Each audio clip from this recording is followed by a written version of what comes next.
Good day, everyone, especially to our professor, Dr. Jonas E. Olandria. Today, I am tasked to report my topic, but before that, let me introduce myself. I am Maria Divina Burato Ayuban, 30 years old. I am married and have two children. I am currently living in Mahayag, Alicia, Bohol. I finished my bachelor's degree at Bohol Island State University, Kandihay Campus, Hugtong, Kandihay, Bohol, year 2014. Okay, so now I am going to discuss the function of educational supervision. There are numerous functions which have been performed by supervision, offering leadership, formulation of policies, study of teaching learning situation, and recognizing the areas which need improvement, and improving the same are some of the important functions of supervision. It also assists in improving the interrelation of educational personnel, group interaction, and outcome of education. Supervision programs must be planned and should be based on democratic principles.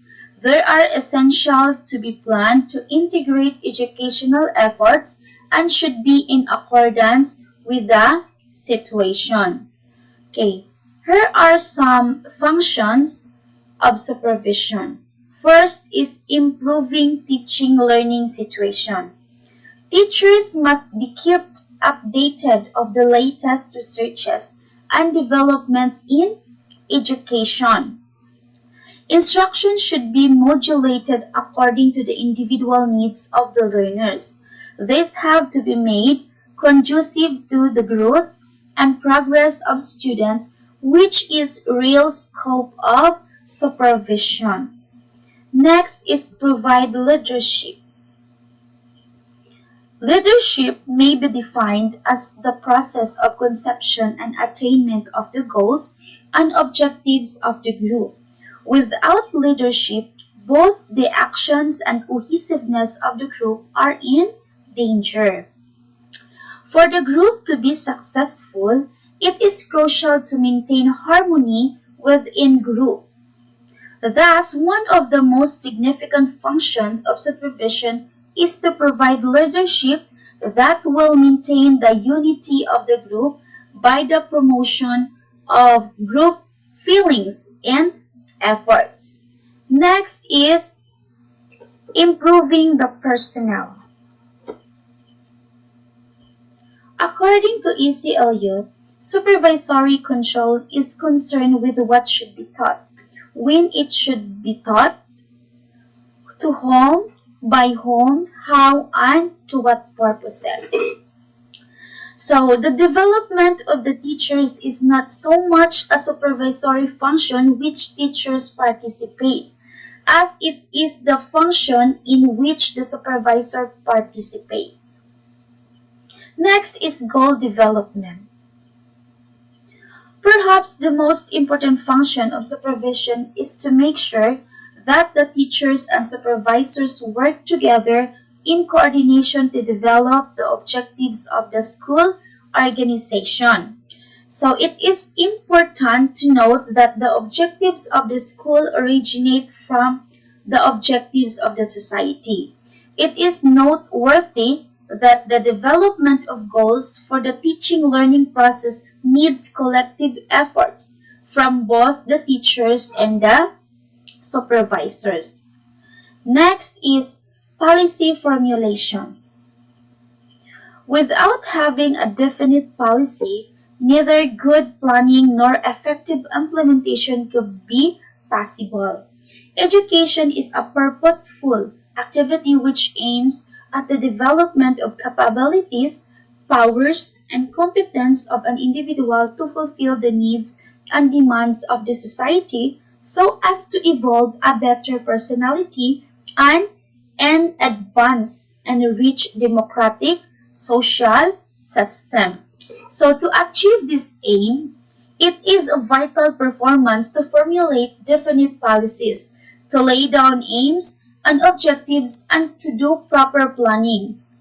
Supervisor is believed to be responsible for the task of the betterment of education in all respects.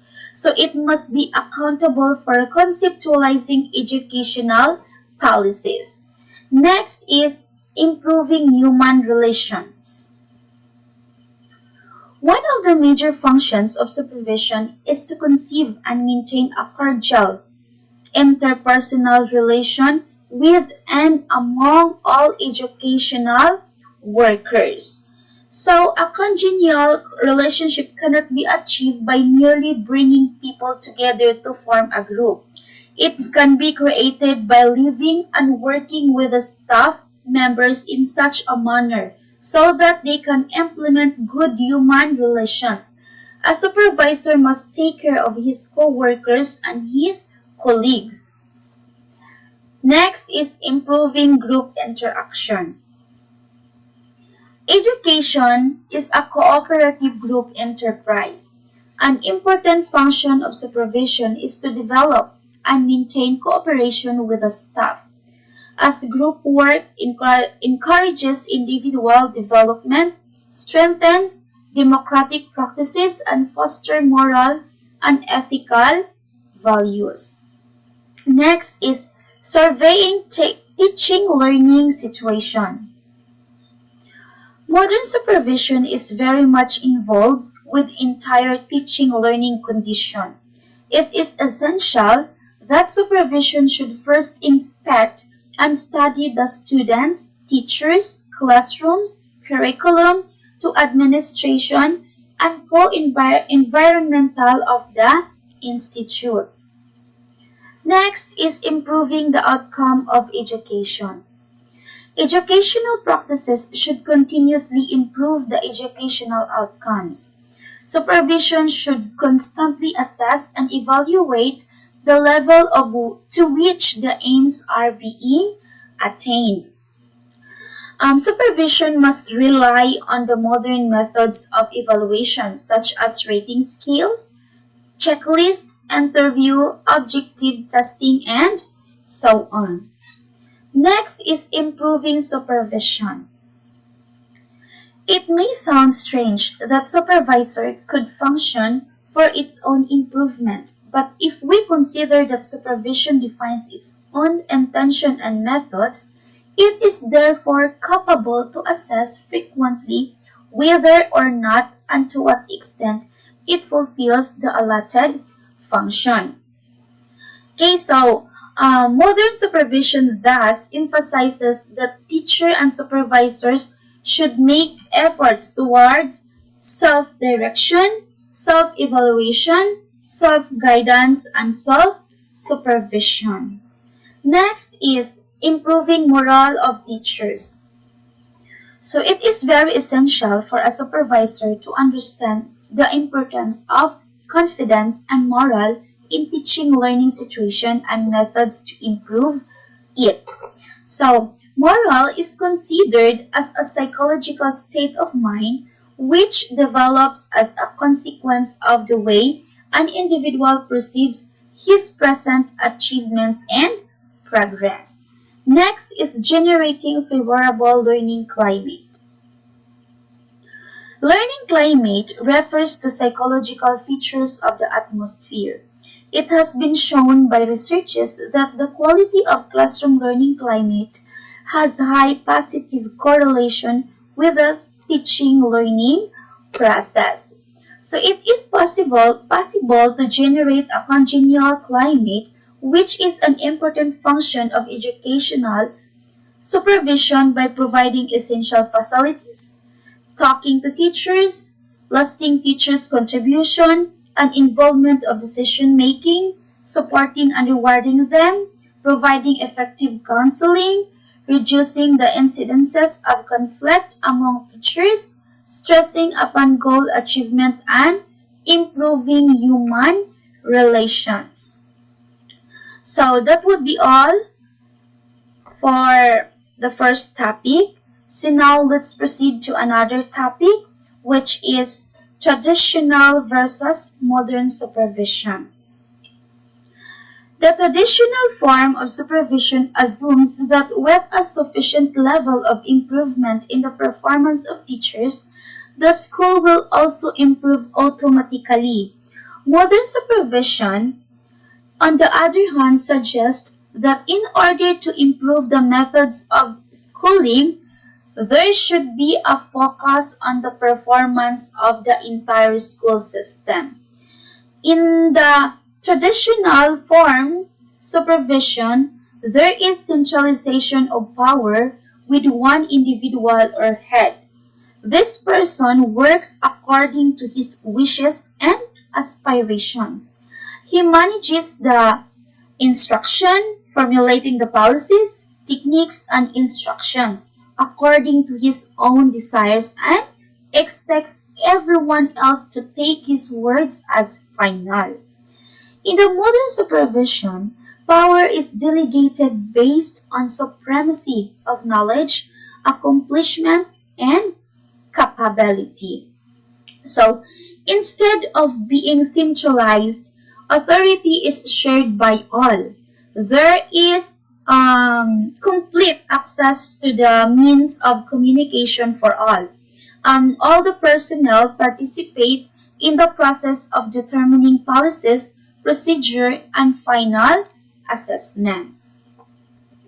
Okay, so the core method used in traditional supervision was classroom observation for clinical supervision and performance assessments. So in modern supervision, the methods employed evaluate and improve constantly all of the following for the betterment of the institutions. First is the relationship between the school and its environment. Second is the work processes, linear and knowledge work. Third is the social architecture, including incentives, job fulfillment, competence, and quality of work life. The methods of improving individual performance in traditional supervision were formative or summative evaluation, and in service training, whereas in modern supervision, the methods of improving individual performance are formative evaluation, self-directed in service, coaching, clinical supervision, and competency modeling performance technology. Okay, so that's all for modern and traditional supervision. So now let's proceed to another topic, supervision as a service activity.